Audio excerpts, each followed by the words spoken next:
people's ignorance. Why we have regular bars, what's so different between a gay bar? Just for different types of people. Oh well. And so basically police in Greenwich Village were so ignorant to just try and raid it and scare them that started the Stonewall Inn riots. And that's the same as what I just said about the LA riots.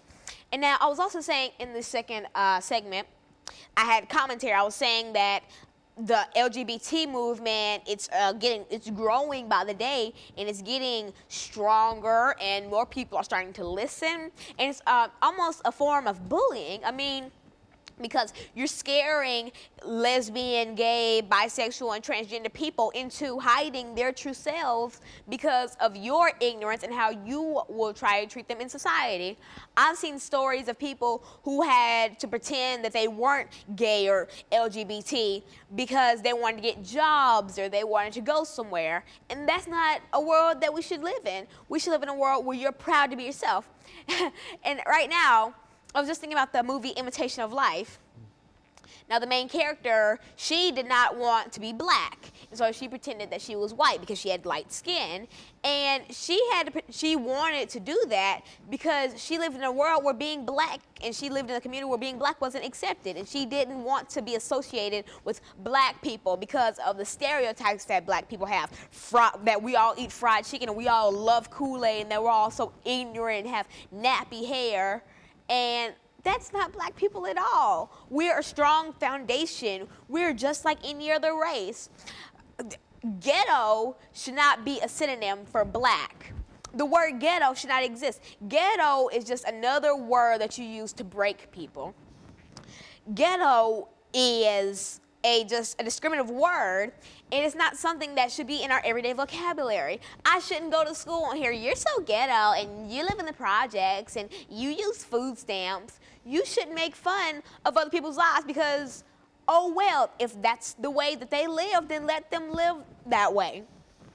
And so basically, the LGBT movement, it's scaring people. It's just like the American Civil Rights Movement. Like, people are boycotting gay marriage, and people are still just so mean and won't let people live the way they want to live. So what if Sarah and Emily want to get married? Let Sarah and Emily get married. It's just the equivalent as James and Emily getting married. Oh well, James and Emily got married. Let them get married. So just chill out. Let people live the way they want to live. I mean, what's so wrong with loving who you want to love? I mean, because you shouldn't be scared of who you are. Like back in the American Civil Rights Movement, you shouldn't be scared to be black. You shouldn't be scared to go to this cafe and this place, all because of the color of your skin. Nowadays, you shouldn't be scared to go somewhere, to do something, to apply for a job or to go somewhere because of your sexuality. That's just like being scared to do something because you're a woman, being scared to enroll for the army because you're a woman. And Rosie the Riveter, like back during the World Wars, Rosie the Riveter was a big part of that because when men went off to go to war, women had to take over the men's jobs that they abandoned. And so, people were like, oh, women can't do this and women can't do that. And so Rosie the Riveter's posters popped up everywhere, and she inspired women to do what they wanted to do, because you shouldn't be scared to do something or discouraged to do something because of, back then, if you're a female or a man. And so then after that, we had the American Civil Rights Movement. You shouldn't be scared to do something because of your race. And now we have the LGBT movement, and now you're scared to do something because of your sexuality. And so you're saying, in total, Alana, that there is what we call civil rights, and that these civil rights, whether we're talking about the LGBT community or whether we're talking about African Americans or whoever, whatever group, people ought to be able to what? Enjoy their lives. Right, lives. And have their civil rights, their human rights, the right to get married, the right to live a beautiful life without being discouraged because of your sexuality. And so basically, I'm going to say that I think this should be taught in schools more, just like history, because I did not hear about Stonewall in school. I've never learned about Stonewall. I had to look on my computer. I had to hear about it from a girl who had a book about it, and I had to hear about it, and I'm just like, this is a part of history. This is still impacting modern day society. Why don't we learn about this? Because schools are scared to learn about it. Because I know that teachers aren't supposed to discuss their sexuality or their religion and all because of the way that kids will react to it.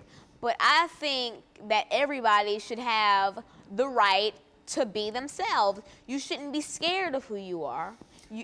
And so, Alana, you've taken this whole idea of individual liberties and constitutional rights, and you are in reality saying that if you can support one right, then you can't support you can't march on the March on Washington, then boycott gay marriage, because those two are more alike than you think. They're just impacting more people. One isn't impacting more people. And so the American Civil Rights, they had more people. They had black people, the whole black community. This has the whole gay community. Just think about it. They're still people. We are all people, and you can't X us out because of you think we're not the equivalent of you and you think you're better than us, because we are all humans and we need to stand together and fight for each other, because in the end all we have left is each other. As humans, as neighbors and friends, we have each other, and that's what we need to make a change.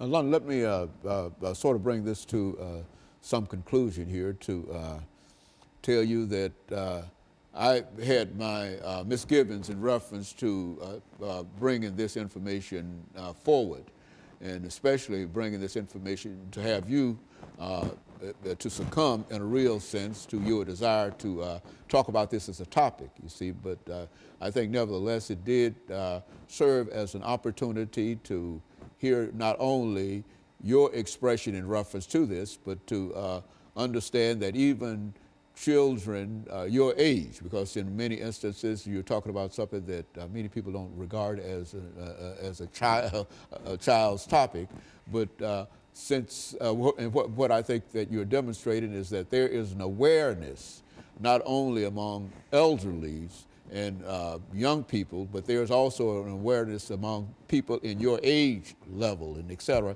even though they seldom express that. And I want to thank you for bringing that information out to us today, because coming from an 11-year-old person, I think it has a different impact than it does coming from anybody else. And so I want you to know that I had many misgivings in reference to this and the impact that it might have and et cetera.